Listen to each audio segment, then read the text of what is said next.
Mula kay John Reps, mga kapatid, nagpakita ng puwersa ang China, ngunit pinalaga ng Japan. Well, alam naman natin ang Japan, papalag talaga yan, di ba? Sa history natin mga tol, ang Japan ang isa sa mga notorious pag nung panahong digmaang pangdaigdigan ng ikalawang digmaang pangdaigdigan, isa sila sa mga notorious. Lalo na kung babalikan mo yung mga kwento, yung mga istorya kung gaano naging malupit ang Japan sa Pilipinas, sa mga Pinoy, diba? Talagang iba tong bansang to. Nakaraan na yon, tropa na natin sila, kaalyado na natin sila mga kapatid. Tapos, mga bansang miyembro ng NATO magde-deploy sa Pilipinas. Yan ang ating panonoorin mga tol. Pag-usapan natin at bigyan natin to ng komento. Mula kay John Reps, ilalagay ko po ang link sa ibaba. Bago yan, huwag mong kalimutan mag-subscribe kay John Reps. At syempre, dito rin sa ating YouTube channel kung trip mo yung mga ganitong klaseng reaction video, commentary na may kinalaman sa mga kaganapan sa West Philippine Sea, mga kapatid. No? Huwag na natin patagalin pa. Panoorin na natin to. Opisyal ng Philippine Navy na inaasahang darating sa bansa ang mga naglalakihang barkong pandigma ng iba't ibang mga bansa. Ito'y hamon sa China dahil sa kanilang expansionism.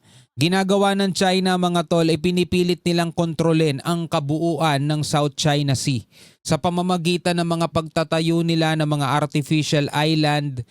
Imimilitarize nila yon mga kapatid. Lalagyan nila ng mga military base, lalagyan nila ng mga warship, lalagyan nila ng mga aircraft carrier, at etong nakalaan nga lang sa may Paracel Island mga tol, nag-deploy sila doon ng 2 bomber nila na tila ba'y paninindak sa mga bansang gustong humamon sa kanilang puwersa. So ngayon, ang mga barko ng NATO, ng mga bansang miyembro ng NATO, hinahamon din ang China sa pamamagitan ng kanilang freedom of navigation upang ipakita sa lahat na walang nagmamay-ari sa dagat na to at wag ninyong angkinin. Na miyembro ng NATO o North Atlantic Treaty Organization. Maglalaya gumano sa West Philippine Sea ang mga warship ng iba't ibang mga bansa upang ipakita ang suporta sa Pilipinas dahil sa mga agresibong mga aksyon ng China. Yan rest back. Anong mga bansa kaya ito? Alamin ang buong detalye mamaya. At kung malakas ang China, dito nila ipakita ang puwersa nila. Hindi yung, halimbawa mga tol, matapang ka masyado, tapos ang inaaway mo babae, ang inaaway mo bata. Pero pag andyan na yung katapat mo, yung singlaki mo, di ba? Tapos hindi ka na makapalag, anong klase yun? Di ba? Dito nila ipakita yung puwersa nila, hindi yung kaya lang nilang i-water cannon yung mga maliliit na bansa. At sa ibang balita naman, galit na galit ang leader ng North Korea na si Kim Jong-un dahil sa kahiya-hiya umanong nangyaring insidente matapos pumalpak ang paglunsad ng bagong destroyer nito kung saan tumagilid at nasira ang ilalim na bahagi ng barko. Kaya naman ipinakulong nito ang 3 opisyal. Buti, pinakulong lang, no? At matapos magprotesta ang China laban sa Japan, abay kaagad na nagpadala ang China ng aircraft carrier malapit sa Japan. Di ba? Ganito sila kabuli. At nagsagawa ng mga flight deck operation. Ngunit hindi nasindak ang Japan at nag-deploy din ito ng mga fighter jets. At ganyan naman pumapalagan Japan. Napipigil sakaling pumasok ang mga Chinese fighter jets sa Japanese airspace. Kaya para malaman ang buong detalye ay tumutok at makinig na mabuti. Sana ganun din kaangas ang Pilipinas, no? Sa layo ni Kim Jong-un na maging malakas ang militar ng komunistang bansa, ay mabilis na gumagawa ang North Korea ng mga modern. Tuwang-tuwa si Kim Jong-un. Scripted lahat yun kailangan pag dumating ang leader natin, kailangan ganito kayo umasta, ganito kayo kumilos, hindi, kukulong kayo. Nung barkong pandigma nito kung saan ilang linggo lamang ang nakalipas mula nang ilunsad ng North Korea ang bagong barko nito noong Miyerkules lamang, ay muli na namang pinangunahan ni Kim Jong-un ang seremonya para sa paglunsad ng isa pang 5,000 toneladang destroyer na kargado umano ng marami at iba't ibang mga armas. Ngunit imbis na maging proud ay nauwi sa kahihiyan ng seremonya matapos ang barko ay bumagsak sa rampa ng nakatagilid dahil hindi gumalaw ang kabilang flat car sa ilalim nito. Kaya naman nawalan ito ng balanse at nadurog ang mga bahagi sa ilalim ng barko. Kaya naman iniwan ni Kim Jong-un ang seremonya at galit na galit sa nangyaring insidente. Hindi iniulat ng North Korea ang insidenteng ito at hindi rin naglabas ng mga larawan at video mula sa pinangyarihan nito, pero makikita sa isang satellite image na inilabas ng South Korea na ang barko naglabas. ay nakatagilid at wasak na ang ilalim na bahagi nito na mabilis namang nilagyan ng kulay blue na cover ng North Korea. At dahil isiniwalat ng South Korea ang mga larawan ng nasirang barko, ay nagalit si Kim Jong-un Lalong nagalit sa South Korea. Ito ay isang kahiyahiyang bagay, ngunit ang dahilan kung bakit isiniwalat ng South Korea ang insidente ay nais umano nitong ipakita sa mundo na pinapabilis ng North Korea ang paggawa ng mga makabagong puwersang hukbong dagat nito. Kaso nga, pag pinapabilis ang paggawa, di ba, is nasasacrifice o nako-compromise yung quality. Parang China lang din yan eh. Sa pagsisiyasat sa insidente, inilarawan ng pinuno ng North Korea na si Kim Jong-un ang insidente bilang isang criminal act, kaya naman ang tatlong opisyal ng shipyard ay ipinakulong ni Kim Jong-un. Hinala naman ng ilang eksperto ay May kasama pang torture yun. malamang na nangyari ang insidente dahil hindi pa umano pamilyar o hindi pa bihasa ang mga manggagawa sa North Korea sa ganoong kalaking barkong pandigma. At sa ibang balita naman, isang barkong pangisda na pinangalanan na Honkai-2 ang hinuli kamakailan ng isang patrol vessels ng Japan dahil sa paglabag umano nito sa mga regulasyon sa pangingisda. Diba, dapat ganun eh. Pag may pumasok ng mga illegal na fishing vessel sa kiniklaim mong teritoryo, lalo't lalo na meron ka talagang pinagtitibay o meron, halimbawa na lang sa atin mga tol meron tayong arbitral ruling o meron tayong arbitral award. Diba? Pwede sana nating arestuhin eh. Diba? Yung mga illegal na mga barkong pangisda o kaya mga tawag dito, mga research vessel na nagde-deploy ng kanilang mga submersible vessel.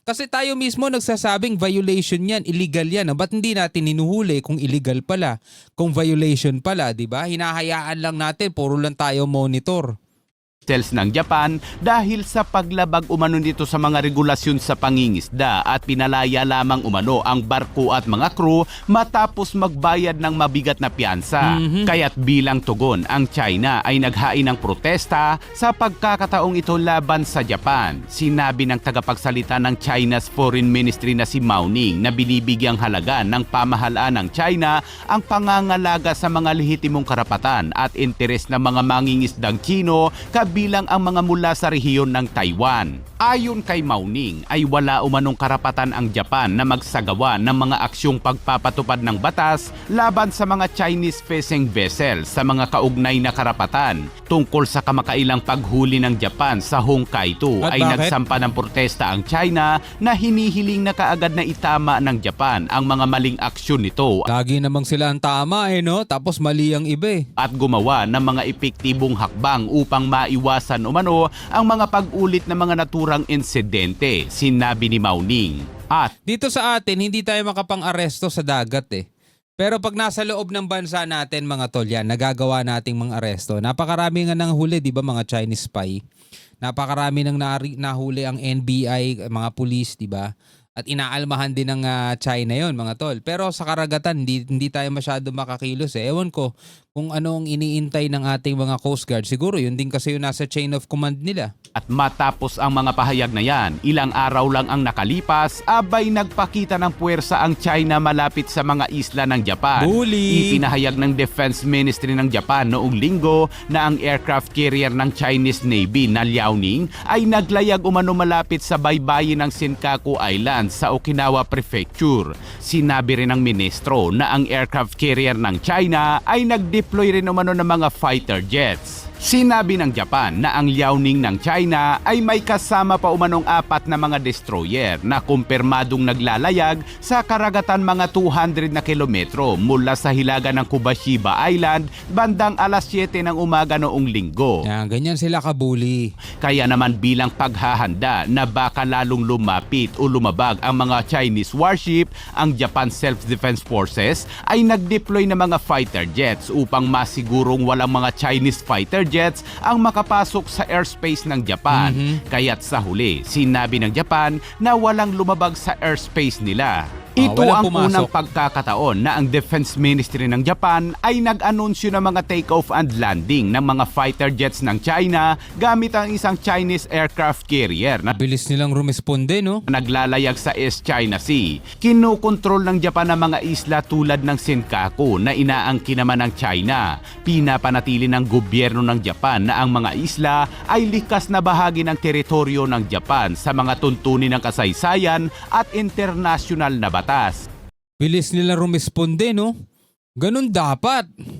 At sa ibang balita naman mga kabayan, sinabi ng isang opisyal ng Philippine Navy na plano umano ng mga bansang miyembro ng NATO o North Atlantic Treaty Organization na magtalaga ng task force sa Indo-Pacific region para ipakita ang kanilang suporta sa Pilipinas sa gitna ng militaristang pag-uugali ng China. Oo, tignan mo eto tignan nyo yung video ulit para mabalikan lang natin. Suporta sa Pilipinas sa gitna Ayan tignan nyo yung galaw ng barko ng China, etong puti. Ito yung barko ng Pilipinas. Tignan nyo kung sino bumangga. ng militaristang pag-uugali ng China. Ang sabi ng China, Pilipinas ang bumangga sa kanila. Kita nyo kung gaano sila kasinungaling? Yun sa tagapagsalita ng Philippine Navy para sa West Philippine Sea na si Rear Admiral Roy Vincent Trinidad na isang multinational task force na binubuo ng mga miyembro ng NATO ang maglalayag sa Indo-Pacific na sumasaklaw sa archipelagic domain ng Pilipinas na kinabibilangan ng aircraft carrier ng Britanya, Wow. Amerika, Italian, France at United Kingdom na tinatawag ang kanilang sarili na Indo-Pacific Deployment upang ipakita ang kahandaan at pagsuporta sa Pilipinas. Ito yung harapin ng China, di ba? Total, masyado naman silang bulas eh. Masyado silang malakas, di ba? Ito harapin nila, no? Sige, subukan nga nilang harangin to. Subukan nga nilang dikitan tong mga barkong to. Ayon naman kay AFP Kaso baka maihirin si Xi Jinping no? Chief of Staff General Romeo Browner, gamit ang arkitektura ng seguridad, naniniwala sila na mas marami pang mga bansa ang sasali. Anya, magiging kapaki-pakinabang ang mga ito dahil gusto umano ng NATO na isulong ang isang free and open Indo-Pacific at international na kaayusan na nakabatay sa mga patakaran. Ani Browner, ang mga bansa mula sa Europa ay nagpahayag ng interes sa ating bansa. Ito anya isang magandang senyales dahil nangangahulugan ito na pareho tayo ng interes.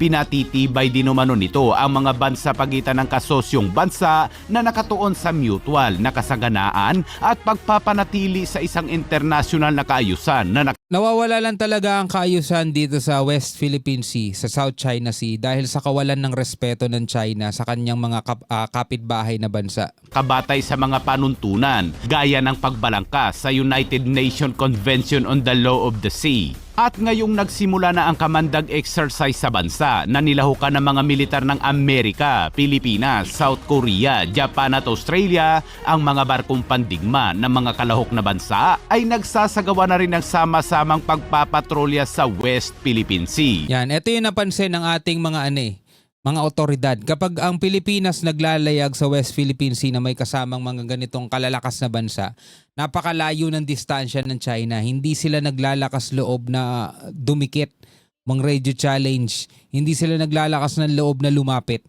Pero kapag ang Pilipinas mag-isa lang naglalayag mga tol, kahit warship pa natin, hahabulin tayo. Okay, diba nangyari nung nakaraan, diba? Sa may Baho de Masinloc, yung warship natin mga tol, nagsasagawa ng pagpapatrolya. Biglang may dumating na mga warship din ng China at hinabol tayo. Diba? Pilit tayong dinidikitan. Maaangas talaga sila mga tol. Ang problema kasi yung kawalan talaga ng respeto. Hindi nila nire-respeto yung umiiral na batas. Hindi nila nire-respeto yung batas sa karagatan dahil nga sa pagiging ganid nila. Kaya kung sasabihin nila Pilipinas ang nagpo-provoke, kabaliktaran eh. Sila talaga yung ugat ng kaguluhan o ugat ng tensyon dito sa West Philippine Sea. Diba? Bilang mga Pilipino, ano masasabi mo dyan? Comment ka na lamang sa ibaba. Hanggang sa muli, ako nga pala si Shobal D. Peace out.